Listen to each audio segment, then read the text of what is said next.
No último vídeo nós falávamos sobre o culto agradável a Deus, que nós vamos aprendendo cada vez mais a sua palavra, praticando a sua palavra, e vamos encontrando a satisfação em obedecer a Deus. E nós falamos que Paulo diz em Romanos 12 que o culto é bom. Desculpe-me, que a vontade de Deus é boa. E, de fato, Paulo diz que a vontade de Deus é boa e agradável.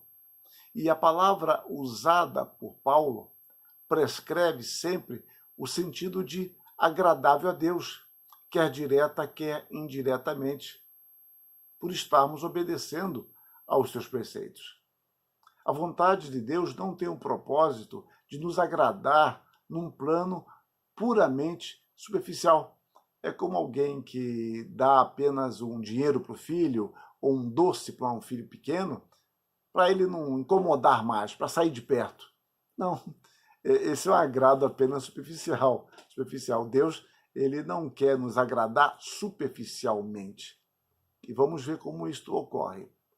Ela, a palavra, ou a vontade de Deus, nos agrada quando a conseguimos entender pelo Espírito de Deus, ou numa primeira instância, quando pelo Espírito podemos nos alegrar na esperança que emana de Deus. A palavra de Deus é toda inclusiva. A obediência a Deus não tem contraindicação.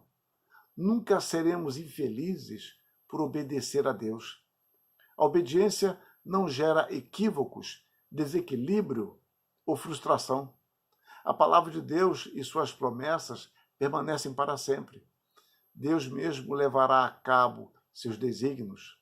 A vontade de Deus sempre será agradável àqueles que desejarem viver em comunhão com Ele.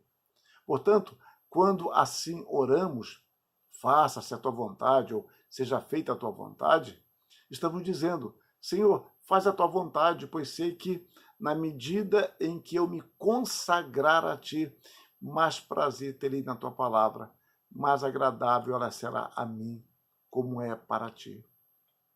Antes do povo de Israel entrar na terra prometida, Deus o adverte para que não imite o modelo pagão. Foi um assunto que eu já tratei com mais detalhes anteriormente. Então, Deus o exorta, estabelecendo um princípio positivo que deveria seguir. Tudo o que eu te ordeno observarás, nada lhe acrescentarás, nem diminuirás. Isso está em Deuteronômio 12, 32. Este é o princípio que deve governar todo o nosso relacionamento com Deus, a obediência. Deus é glorificado por meio de nossa obediência à sua palavra. Deus tem prazer em que lhe obedeçam. Calvino escreve em 2 lugares diferentes isso, ou escreve em 2 ocasiões. Aqueles que o invocam, lhe fazem súplicas e o louvam, têm um grande consolo em saber que, fazendo isso, obedecem ao seu mandamento e à sua vontade, e que fazem algo agradável a ele, uma vez que ele declara que nada que lhe é mais aceitável que a obediência. E outra vez, ninguém é verdadeiro adorador de Deus, senão aqueles que reverentemente obedecem à sua palavra. Fecha aspas. A desobediência será sempre estéril em nos conduzir a Deus em submissão, adoração e gratidão. No culto a Deus, portanto, o primeiro e supremo princípio é a obediência. A salvação é por graça e a nossa gratidão se manifesta em santificação. Por outro lado, a desobediência é pródiga na geração de superstição, idolatria e dissolução. O amor a Deus é mais do que mero sentimento, é obediência em amor. O conhecimento de Deus é uma experiência de amor que se revela em nossa obediência aos seus mandamentos. Mais uma vez eu cito o reformador Calvino, porque sempre que entra no coração dos homens a superstição de querer adorar a Deus com as suas próprias invenções, todas as leis decretadas com esse propósito degeneram imediatamente nesses graves abusos, Ou seja, nós pensamos que podemos adorar a Deus à nossa maneira, à revelia do que ele prescreve. E aí nós caímos em superstição.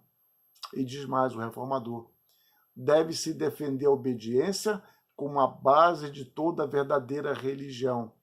Se então, por outro lado, desejamos apresentar a Deus o nosso culto por ele aprovado, aprendamos a lançar fora tudo o que for de nós mesmos, de modo que a sua autoridade prevaleça acima de todas as nossas razões. Nosso louvor só pode ser aprovado por Deus se o mesmo repousar sobre a pura verdade. Meus irmãos, isso é magnífico. Nosso louvor só pode ser aprovado por Deus se o mesmo repousar sobre a pura verdade. E nós sabemos que a pura verdade é a palavra. Portanto, meus irmãos, Deus requer unicamente de nós a fidelidade aos seus preceitos. Nada acrescentemos, nada tiremos. Peçamos a Deus que nos ilumine, que nos dê clareza, nos dê discernimento, que eduque o nosso coração, eduque as nossas emoções, que isso se manifeste em nossa vontade e que nós aprendamos a nos alegrar em Deus.